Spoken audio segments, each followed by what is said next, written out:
नमस्कार दोस्तों, हमारी आज की कहानी का नाम है मजाक। देखो दीदी, कितना सुंदर ड्रेस है ना। मैं अपने लिए खरीद कर लाई हूँ।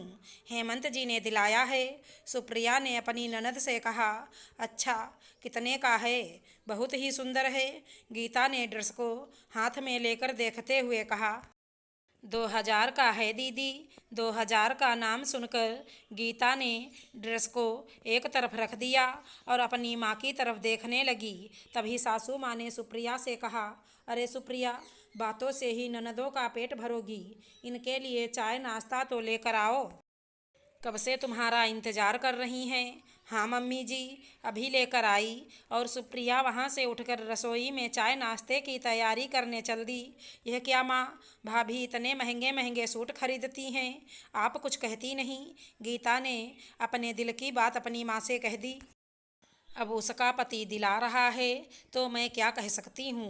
दोनों पति पत्नी खुश हैं, इससे बढ़कर और क्या चाहिए। माँ ने समझाते हुए कहा। हाँ वैसे भी मायके में कहाँ ऐसो आराम देखा होगा उन्होंने। अब यहाँ तो मन की करेंगी ही। गीता फिर भी बोली, यार भाभी बहुत खर्चीली हैं, बिल्कुल भी नहीं सोचती। भाई का क्या है, वो तो बोलेगा ही, लेकिन भाभी को तो समझना चाहिए, बस पैसे उड़ाने में लगी रहती हैं। छोटी ननद कनक ने कहा, चुप करो तुम दोनों, बस बेवजह की बातें किए जा रही हो। उसके पति की मर्जी, वो जो दिलाए तुम्हें क्या। ऐसा कहकर सासू माँ अपने कमरे में चली गईं। दोनों ननद घर आई हुई थी और सुप्रिया उन्हें अपनी नई ड्रेस दिखा रही थी, जो उसके पति हेमंत ने 2 दिन पहले ही दिलाई थी अपनी एनिवर्सरी पर पहनने के लिए।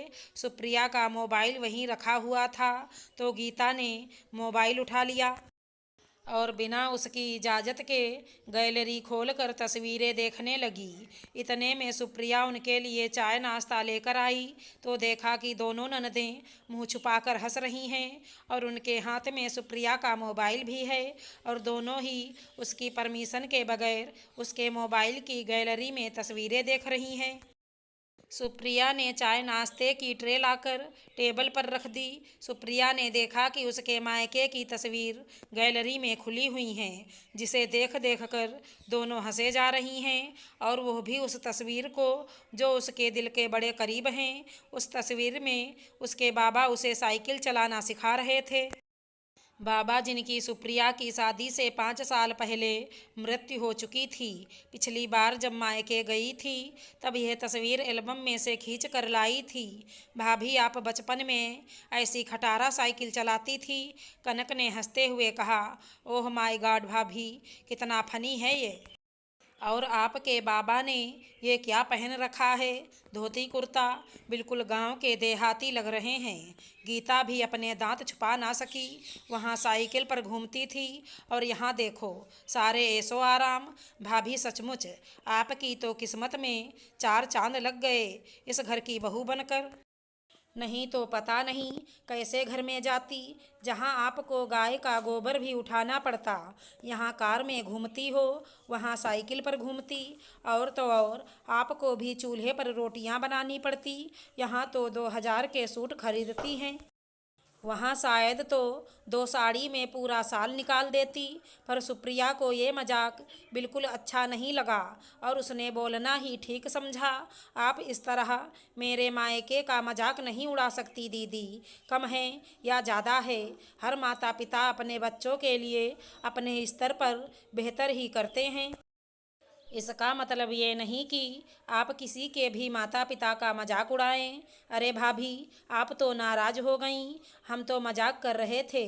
कनक ने कहा, माफ़ करना दीदी, लेकिन मजाक में ही ताने मारे जाते हैं। मेरे बाबा धोती कुर्ता पहनते थे, उसकी मुझे बिल्कुल भी शर्म नहीं, क्योंकि वह मेरे बाबा थे। गांव में रहकर भी अपनी जड़ों से जुड़े हुए थे, जबकि उन्होंने हाई एजुकेशन हासिल किया हुआ था।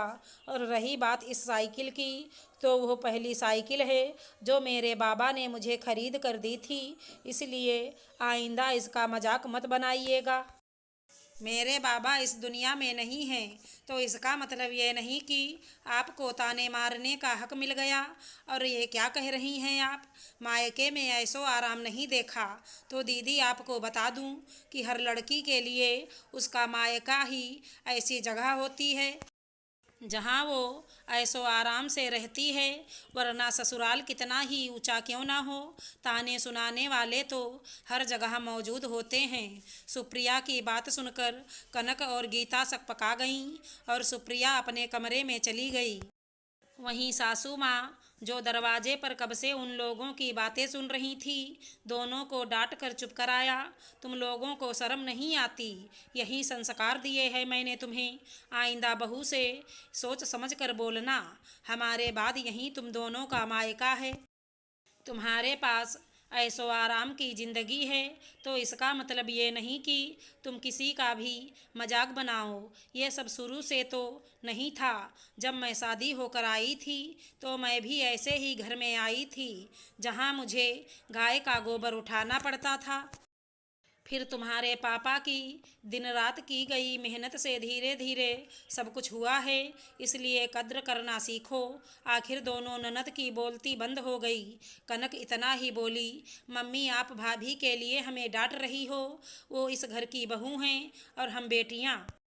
इतना सा मजाक करने का हक नहीं है क्या हमारा, जो तिल का ताड़ बना दिया?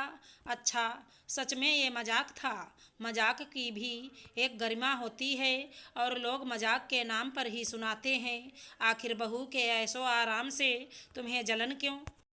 तुम्हारे पति तुम्हारी इच्छा की पूर्ति नहीं करते हैं तो बोलो, माँ हूँ लेकिन गलत बर्दाश्त नहीं करूँगी, क्योंकि ऐसे गलत बर्दाश्त करने से मेरा ही घर बर्बाद होगा। अभी के अभी सुप्रिया से माफ़ी मांगो।